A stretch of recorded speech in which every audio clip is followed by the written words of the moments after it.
지난주에는 야고보서 5장 13절서부터 18절에 있는 말씀을 가지고 예수 믿는 자가 영적으로 행해야 될 것들이 뭔가 살펴봤습니다. 우리가 예수를 믿는다. 그러면 영적인 사람들이 되거든요. 그러면 영적으로 행해야 될 일이 뭐냐? 그것은 첫 번째 기도와 찬양을 해야 된다 말씀을 드렸습니다.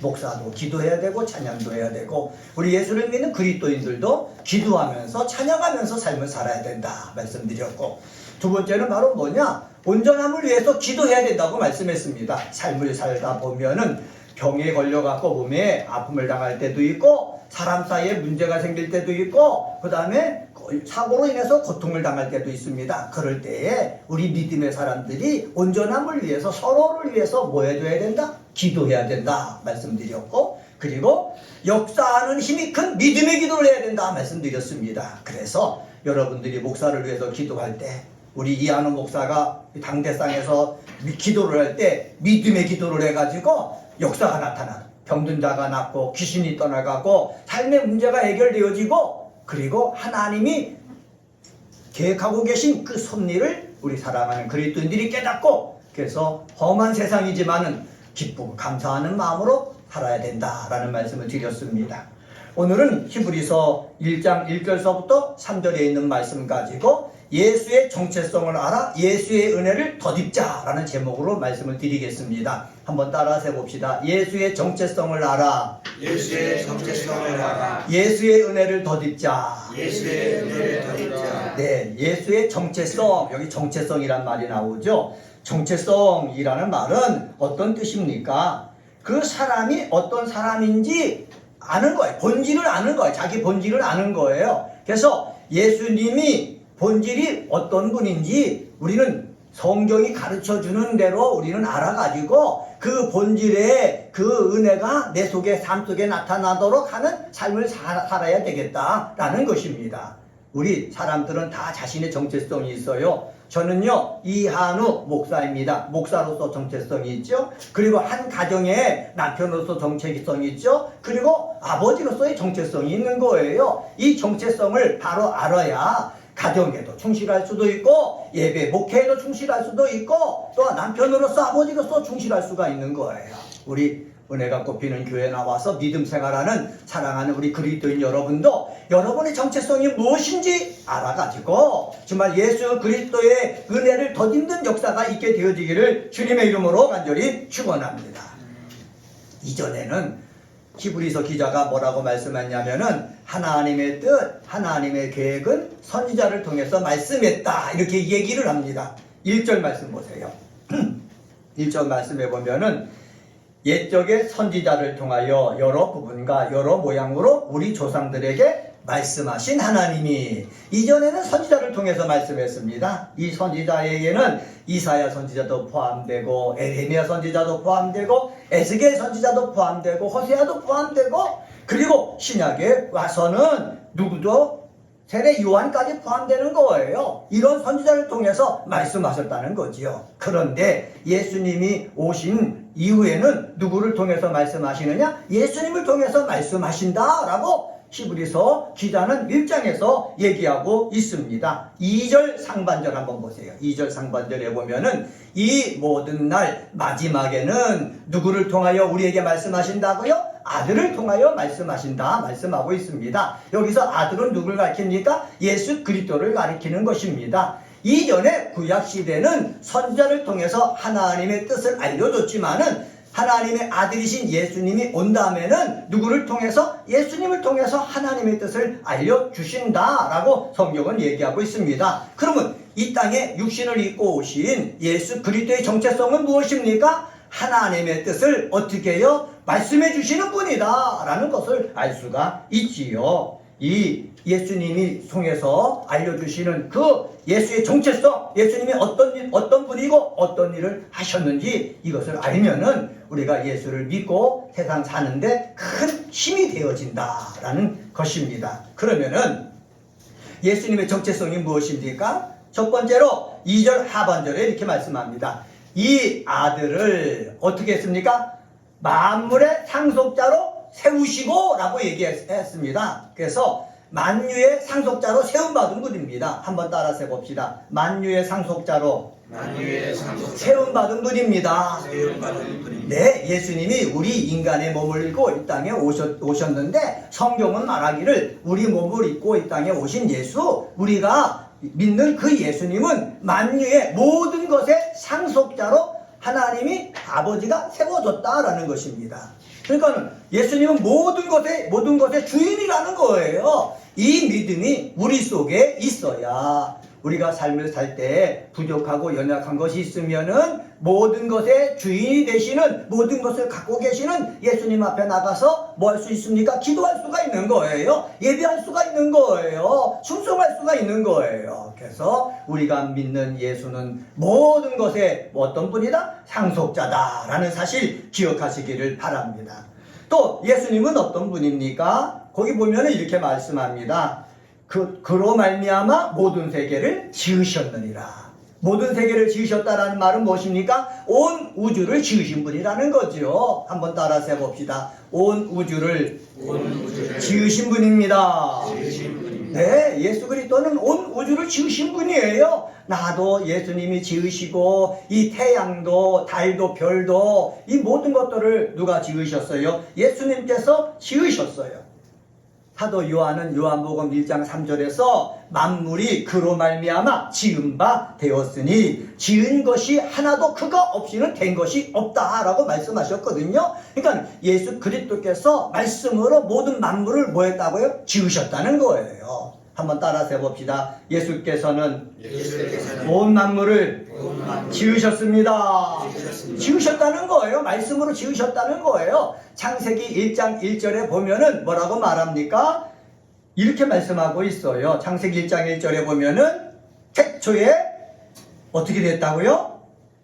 하나님이 천지를 창조하십니다. 태초에 하나님이 천지를 창조하셨다는 거예요. 근데 그 하나님이 바로 누구라고요? 아들이신 예수 그리스도라는 사실입니다.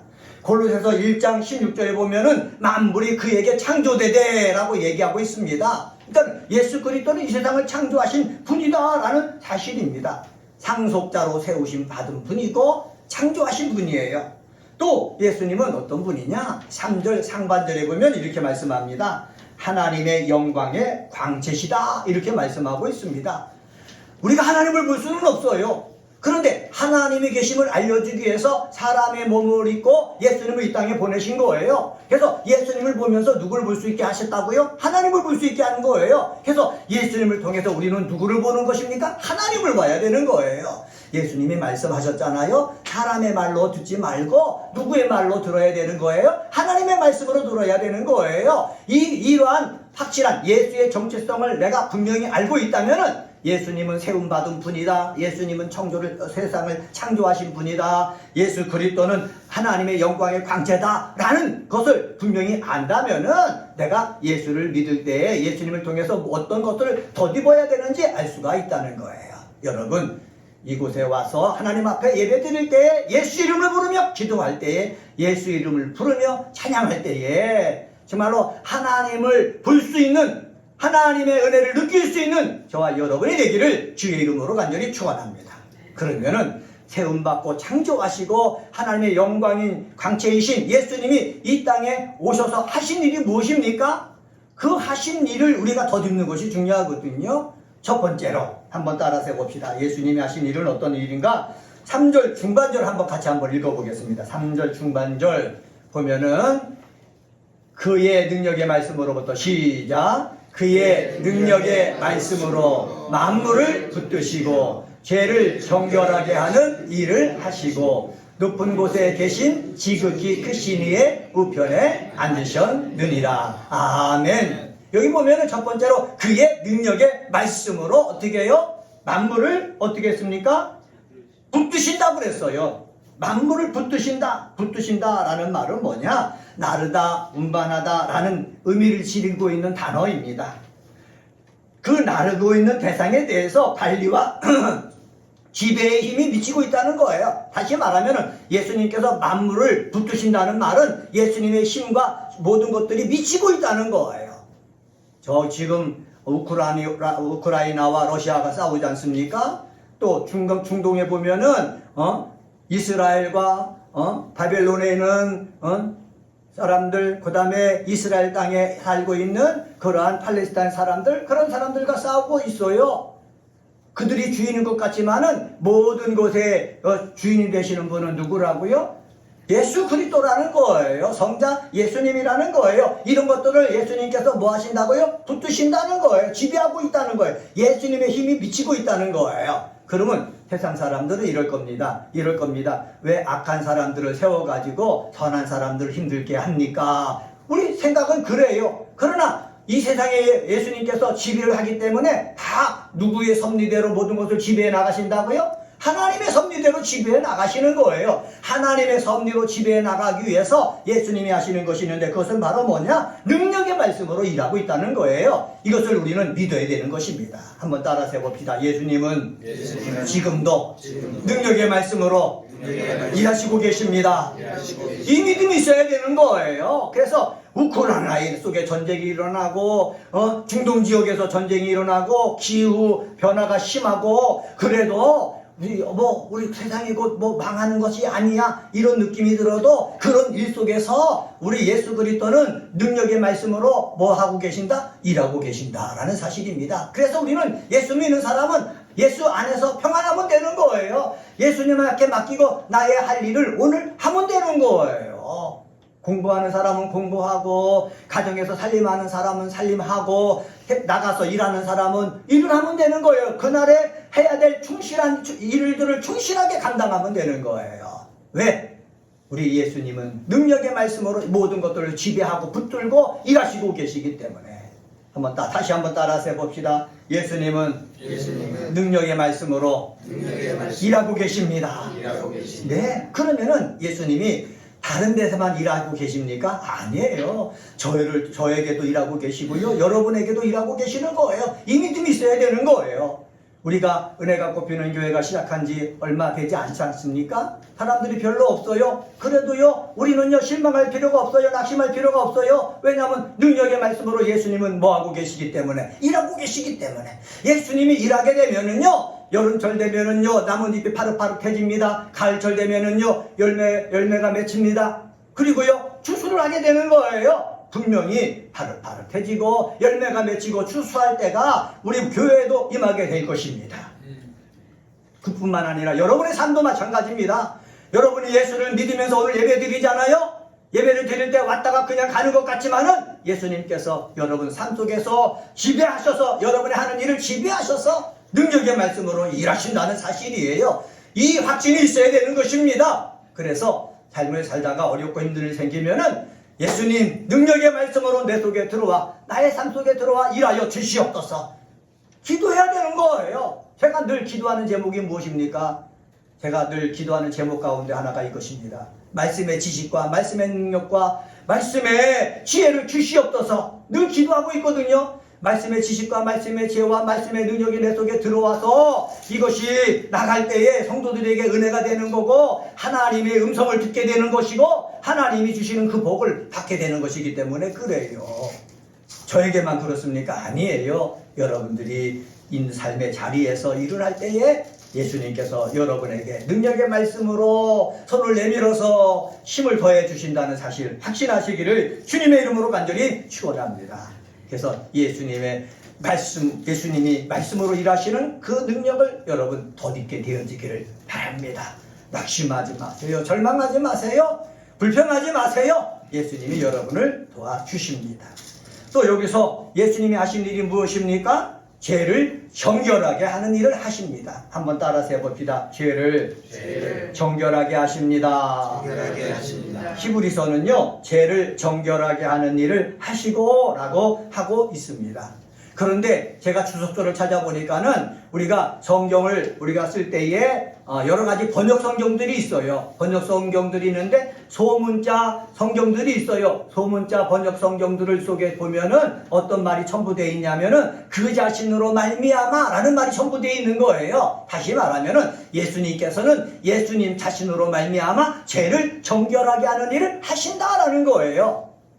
이 세상에 세움받고 창조하시고 그리고 이 세상을 주관하고 계시는 그 예수님께서 이 땅에 오셔서 하시는 일은 바로 자신의 힘으로 말미암아 어떤 일을 하신다고요? 죄를 정결하게 하시는 일을 하신다라는 사실입니다. 정결하게 하는 일, 헬라어로 카타리스본이란 단어인데 여기서 영어 단어 카타리시스가 나왔어요. 카타리시스란 단어가 무엇입니까? 정화하다라는 뜻이거든요. 예수님께서 이 땅에 오셔서 십자가 달려 죽으셨지 않습니까? 그 피로 말미암아 모든 사람들의 죄악을 어떻게 해요? 정화하는 일을 하신다는 거예요. 깨끗하게 하신다는 거예요. 여러분, 우리는 삶을 살다 보면은 더러운 것들이 많이 있습니다. 제가 하얀 와이셔츠를 입고 세상에 하루만 나갔다 와도 에리에 검은 때가 묻거든요. 우리가 믿음의 사람이지만은 세상 사람들과 더불어 일하다가 돌아오면은 나도 모르게 때가 묻어 있어요. 죄악이 묻어 있다는 거예요. 죄악이 묻어 있는 상태로 우리가 계속해서 살아갈 사람이 어디 있습니까? 우리는 돌아와서 세수를 하지요. 그리고 옷을 갈아입죠. 빨래를 하죠. 새 옷을 입고 나가잖아요. 마찬가지로 예수님은 십자가에 달려서 피를 흘려 주셨는데 그 피로 말미암아 날마다 우리를 어떻게 해요? 정결하게 하신다는 거예요. 깨끗하게 하신다는 거예요. 정화시킨다는 거예요. 이런 예수님의 은혜를 우리는 덧입어야 되는 거예요. 제가 오늘도 강대상에 서서 예배를 집례했지 않습니까? 말씀을 선포했지 않습니까? 그러면 죄가 없습니까? 악이 없습니까? 아니에요, 있어요. 묻어 있어요. 그러나 묻어 있지만은 주님 앞에 나오기 전에 하나님 내 속에 있는 그 죄악들, 묻어 있는 죄악들 예수님의 피로 깨끗하게 정화시켜 주시옵소서 기도한단 말이죠. 기도하고 나서야 하나님을 찬양하고 하나님 앞에 기도하고 예배를 집례해야 하나님이 받으실 것 아닙니까? 우리가 참회 기도를 꼭 합니다. 예배 시간에 하는 일이 무엇입니까? 예배 자리에 나와서 나를 정결케 하는 일을 먼저 하고 하나님 앞에 예배 드리자는 거예요. 그래서 은혜가 꽃피는 교회에 나와 있는 우리 사랑하는 그리스도인들은 세상의 삶을 살면서 그들과 경쟁하다 보니까는 여러 가지 때가 묻어 있는데 이곳에 와서 예수의 은혜를 덧입어서 날마다 정결케 하고 깨끗게 되어지고 또 내 마음도 정화시키는 역사가 있게 되어지기를 주의 이름으로 간절히 축원합니다. 어제 오후 시간에 어느 집사님 권사님 만나서 식사를 했습니다. 가서 순댓국을 먹었는데 그 식당의 주인 되는 천주교 다니시는 그 분이 와가지고 속에 있는 얘기를 막 하는 거예요. 답답해가지고 안 하면은 내가 치매 걸리고 정신병 걸릴 것 같다는 거예요.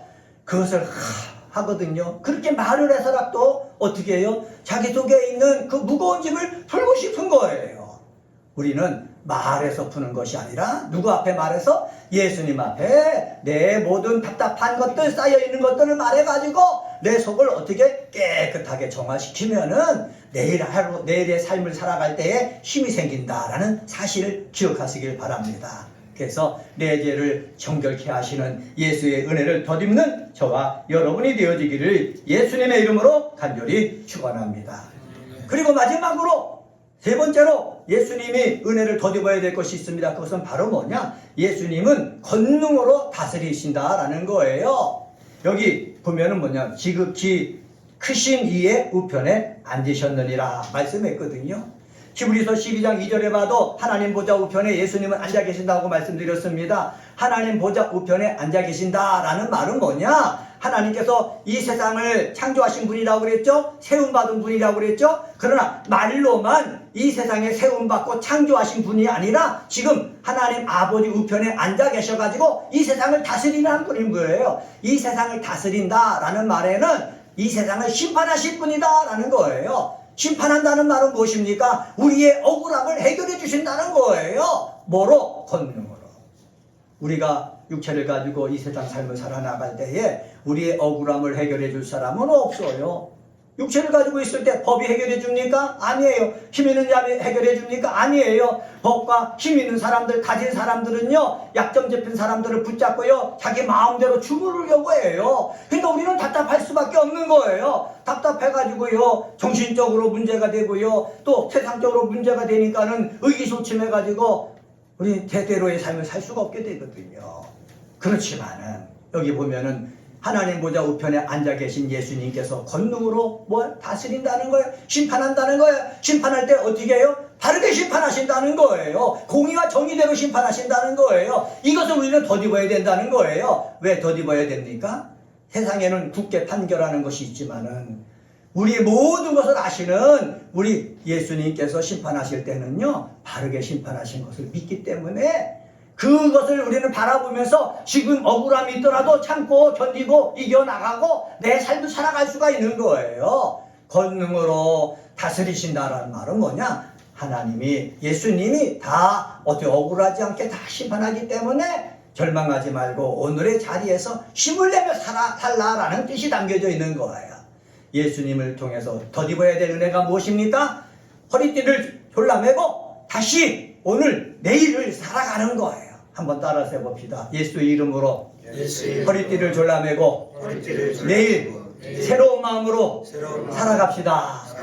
이게 예수의 은혜를 덧입는 거예요. 어제 실패했고 오늘 실패해서도 그래가지고 포기하는 것이 아니라 예수의 은혜를 덧입어가지고 예수님이 내 억울했고 힘들었던 것들 다 알고 위로하시고 심판해 주실 것을 내가 믿기 때문에 나는 그래도 허리띠를 졸라매고 예수 이름으로 내일을 내가 새롭게 시작하는 그러한 삶의 모습이 우리 그리스도인의 삶의 모습이에요.